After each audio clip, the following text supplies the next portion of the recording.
This is a Kapara Production Shorts. Let's begin. Ashkara is one of those vague Hebrew words that is often used, has many meanings, but most Israelis cannot decide on one definition that will fully cover it.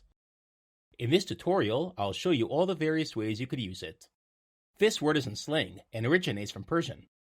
In most cases, one would usually translate Ashkara as actually, literally, or totally. Examples for actually or literally. אתה אשכרה הולך לאכול את זה? היא אשכרה דיברה איתך? אין מצב שזה אשכרה הוא. Examples for totally, or I agree with you. איזה סרט מעולה, אשכרה. הבוס שלי הוא כזה אפס, אשכרה.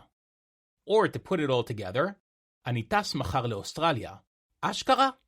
אשכרה. I hope this tutorial Ashkara gave you a basic understanding of the usage of Ashkara.